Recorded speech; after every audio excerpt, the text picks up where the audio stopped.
Hello everyone, how are you. हम कल कुछ टॉपिक पढ़ रहे थे और ये कुछ उसका रफ सा स्केच मैंने इतना सा ये बनाया है।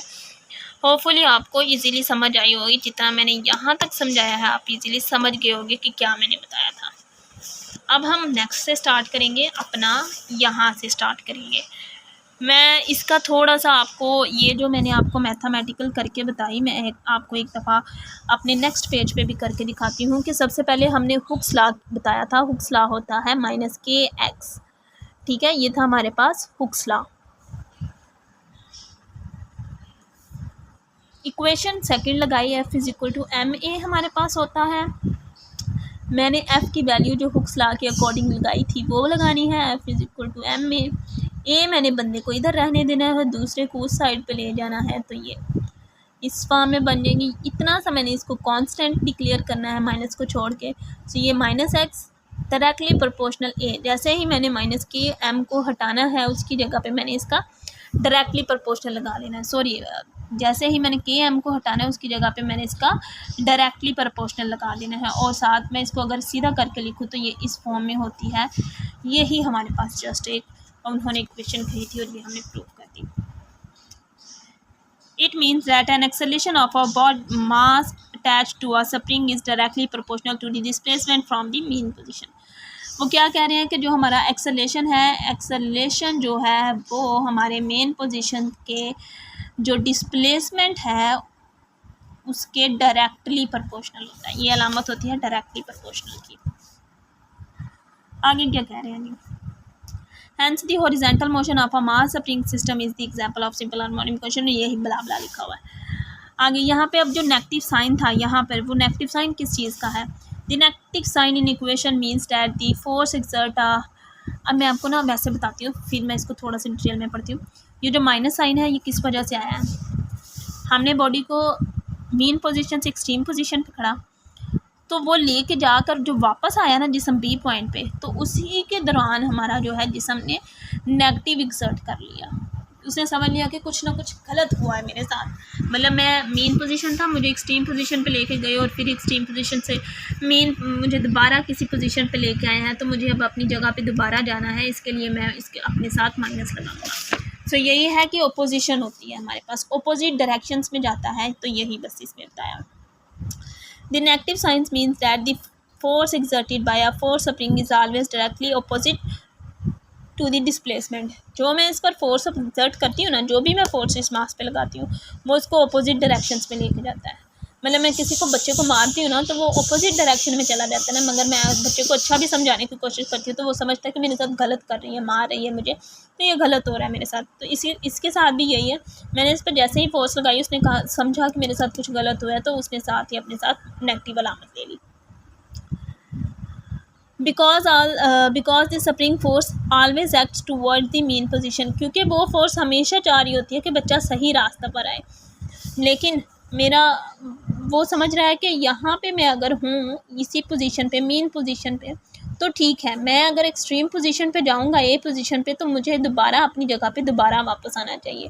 हमारी फोर्स तो ये कह रही है, लेकिन वो समझता है कि मेरे साथ कुछ गलत हो रहा है, इस वजह से उसने माइनस की अलामत सिर्फ लिया। वो अपनी असल जगह पे जाएगा। जब बच्चे को थोड़ा सा दुनियादारी का पता चलेगा ना, तो शायद वो मैं भी अपनी मीन पोजीशन पे दोबारा आ जाए। तो मेरा कहने का मतलब यही है कि नेगेटिव अलामत जो है वो अपोजिशन को ज़ाहिर करे, यानी अपोजिट डायरेक्शन को ज़ाहिर करे। या फोर्स लग रही है तो वो अपोजिट डायरेक्शन में जा रहा है, और हमारे पास जो फोर्स है उसको कहाँ पे लाने की कोशिश कर रही है, उसे मेन पोजीशन की तरफ लाने की कोशिश कर रही है, लेकिन वो गलत कंसीडर हो रही है, वो नेगेटिव में कंसीडर हो रही है। हम अब एक लफ्ज़ हम यहाँ पे पढ़ने जा रहे हैं, वो है रिस्टोरिंग फोर्स। अब हम एक लफ्ज़ पढ़ेंगे रिस्टोरिंग फोर्स। अगर मेरी बॉडी मीन पोजीशन से है वो एक्सट्रीम पोजीशन पे जाती है, तो वो दोबारा यहाँ पर आने की कोशिश में करेगी, तो वो किस वजह से दोबारा वापस आएगी। यानी ये बॉडी यहाँ पर गई है, तो ये यहाँ पर जब दोबारा आ रही है तो वो कौन सी फोर्स इसको लेके आ रही है, वो है रिस्टोरिंग फोर्स। ठीक है, वो रिस्टोरिंग फोर्स उसे वापस लाने की कोशिश कर रही है।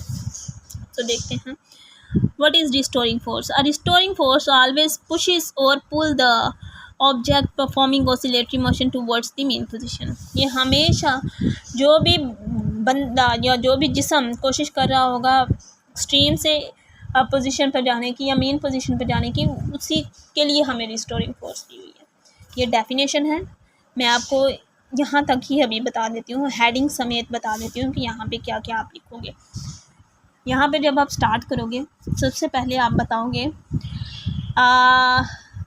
कि हमारे पास जो मास सिस्टम होता है ना वो एग्जाम्पल है, एज आ एग्जाम्पल लिखोगे यहाँ पे आप, एज एग्जाम्पल। सो ये इसकी एग्जाम्पल है, इतना सा लिखोगे। इसके बाद यहाँ पर आपने हुक्स लॉ की हेडिंग देनी है और स्प्रिंग सिस्टम की हेडिंग दे देनी है। ऐसा करिएगा यहाँ से आप डायरेक्ट ही इतना सा लिख दीजिएगा। स्प्रिंग सिस्टम के अंदर कहाँ तक लिखिएगा, इतना आपने लिख देना है। ये हेडिंग लिखने के फ़ौरन बाद आपने इतना डब्बा जो है वो लिख देना है। इसके बाद आपने हेडिंग जो नेक्स्ट बनानी है, क्योंकि क्वेश्चन जो होता है वो हमेशा हेडिंग से बनता है, तो अगर आप हेडिंग दोगे प्रॉपरली तो हर एक ईजिली समझ सकेगा। सो हुक्स लॉ लिखना है, फिर यहाँ पर एक्स इस डिटेल दे देनी है। यहाँ पर आपने लिख देना है डिटेल। यहाँ पर अब आपने इसकी डिटेल देना शुरू करनी है। इस डिटेल के अंदर आपने सब हेडिंग एक और बनानी है, वो है स्प्रिंग कांस्टेंट की। फिर आगे आपने यहाँ पर वैल्यू ऑफ के लिख देना है, वैल्यू ऑफ के ये आपने लिख देना है। ये फिर आपने ये डिटेल बयान करनी है। अब यहाँ पर अब आपने नेक्स्ट पोर्शन पे क्या लिखना है, यहाँ पर आपने ज़्यादा कुछ नहीं लिखना, ये लिखने के फ़ौरन बाद आप थोड़ा सा ये लिख लीजिएगा। इसके बाद नेगेटिव साइंस शोज़ बस आपने यहाँ पे ये हेडिंग लिख देनी है। फिर बता दूँ कि आपने क्या लिखना है। SHM स्टार्ट करना है। SHM की हेडिंग जो डिटेल डेफिनेशन है मैं आपको फिर बताती हूँ। स्प्रिंग सिस्टम शुरू करना है, सो आपने इतना सा डब्बा स्प्रिंग सिस्टम की हेडिंग के अंदर लिख देना है। नेक्स्ट आपने हुक्स लॉ लिखना है, उसको डिटेल बता देनी है। फिर आपने डिटेल का जो क्वेश्चन मार्कर से लिखनी है डिटेल, फिर आपने ये बताना है। उसके अंदर आपने एक और हेडिंग डालनी है, वो है स्प्रिंग कांस्टेंट की। फिर आपने वैल्यू ऑफ के की हेडिंग देनी है और ये सारा इसके अंदर आपने बयान करते हुए आना है। फिर आपने बताना है कि नेगेटिव साइन किस चीज़ को ज़ाहिर कर रहा है, हमने वो बताना है। और फिर हमने नेक्स्ट हमने रिस्टोरिंग फोर्स की ये वाली डेफिनेशन लिख देनी है। और ये टॉपिक थोड़ा सा लंबा हो गया, सो मैं इसको तीसरे पार्ट के अंदर कन्वर्ट करूँगी, आप वो भी देख लीजिएगा। नेक्स्ट हम ये बताऊँगी मैं आपको डिटेल। सो इंशाल्लाह अपनी नेक्स्ट वीडियो में मिलेंगे। अल्लाह हाफिज़।